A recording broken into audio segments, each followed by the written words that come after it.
산림가족 여러분 안녕하십니까? 산림청의 한국 베트남 간 국제 산림협력 사업이 지난달에 OECD 공공부문 혁신 사례로 선정됐습니다. 국내 산림 분야 최초로 선정된 만큼 그 의의가 매우 큰데요. 산림청은 앞으로도 국제사회의 모범이 되는 국제 산림협력 사업을 발굴 추진해 나갈 계획입니다. 첫 소식입니다. 산림청은 지난 5월에 목재 수확 특별팀을 구성해 산림의 합리적 보전과 효율적 이용을 위한 벌채제도 개선안을 준비해왔습니다.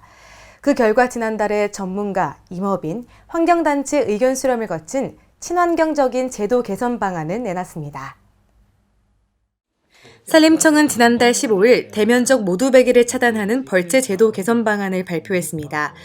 먼저 모두배기 가능 면적은 50헥타르에서 30헥타르로 축소하고 연접지 벌채를 제한하는 등 벌채 방식을 친환경적으로 개선해 나갈 방침입니다.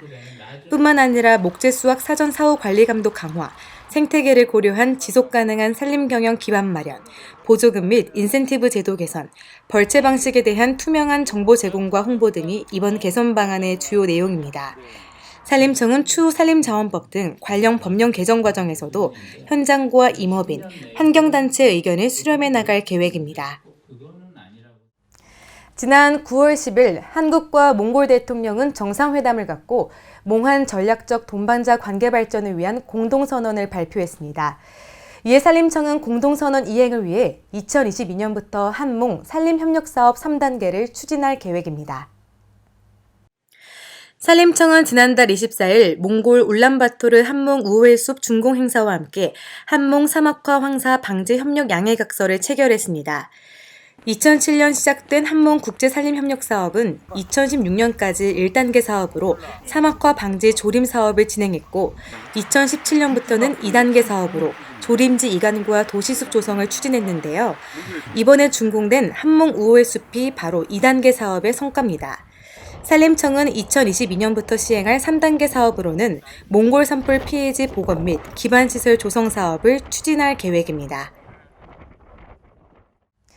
산림청은 지난 8월에 주민공동체인 그루경영체 26개를 새롭게 선정하는 등 산림 일자리 창출을 위해 다방면으로 노력하고 있습니다. 지난달에는 완주군 그루 매니저와 그루 경영체 대표들을 만나 지역 기반 산림 일자리 창출 방안을 논의했습니다. 산림청은 지난달 15일 전북 완주군 상관 편백숲에서 지역 기반 산림 일자리 확대를 위한 현장 간담회를 열었습니다. 이날 간담회는 산림 일자리 발전소 그루 경영체 활동 사례를 공유하고 지역 주민 중심의 일자리 영역 확대 및 지자체와의 협업을 강화하기 위해 열렸는데요.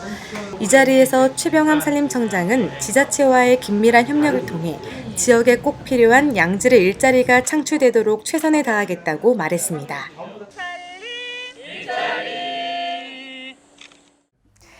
우리나라 대표 임산물인 산삼의 우수성을 널리 알리고자 마련된 2021 함양 산삼 항로화 엑스포가 지난달에 개막했습니다.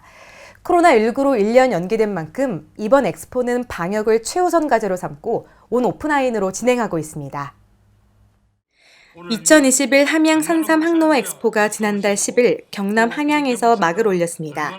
10월 10일까지 31일간 진행되는 이번 엑스포는 천년의 산삼, 생명 연장의 꿈이라는 주제 아래 산삼 주제관, 약용식물관 등 10개의 전시관을 비롯한 다양한 비즈니스 프로그램과 부대 행사가 운영됩니다. 특히 코로나19 이후 처음 열리는 정부 승인 국제 행사인 만큼 온라인 가상현실 전시관, 비대면 수출 상담회, 온라인 판촉전과 같은 새로운 방식의 콘텐츠도 선보입니다. 역사상 최악의 산불로 기록될 캘리포니아주 딕시 산불을 비롯해 최근 이상기후로 인한 초대형 산불이 세계 곳곳에서 발생하고 있습니다. 산림청은 이러한 산불 예방을 위해 과학적이고 효율적인 대응 체계를 구축해 나갈 계획입니다. 산림청은 지난달 8일 이상기후로 인한 대형 산불로부터 피해를 최소화하는 기후위기 속 과학적 산불 대응 전략을 발표했습니다.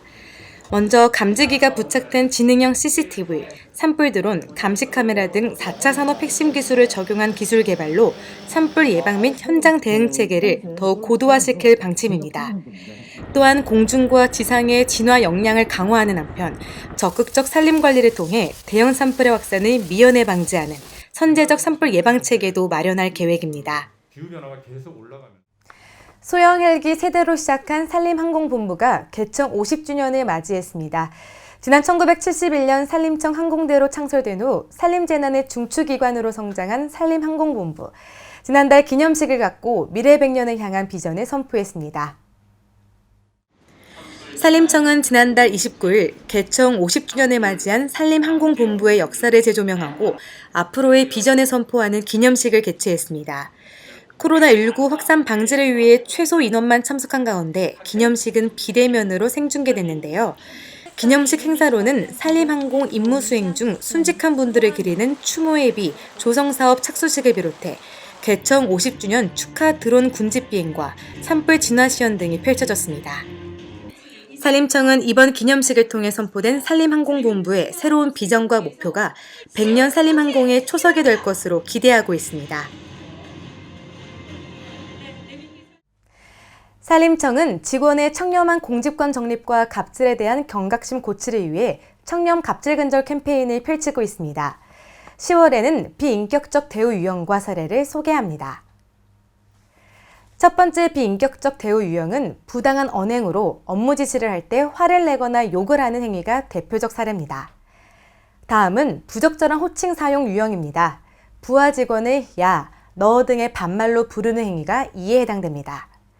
세 번째는 과도한 질책을 하는 경우입니다.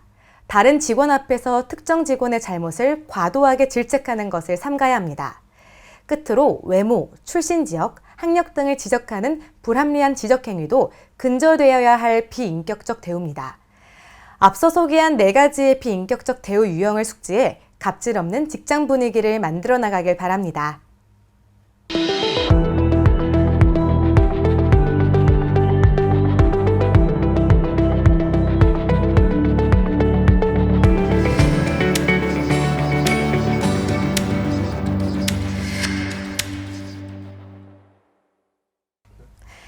산림청은 제31회 전국 청소년 숲사랑 작품 공모전을 개최합니다. 초중고 학생은 누구나 참여 가능하고 공모 부분은 그림, 글짓기, 사진, 동영상 총 4가지며 접수는 10월 19일까지입니다. 청소년 숲사랑 작품 공모전에 많은 관심 부탁드립니다. 이상으로 산림 뉴스를 마칩니다. 시청해주신 여러분 고맙습니다.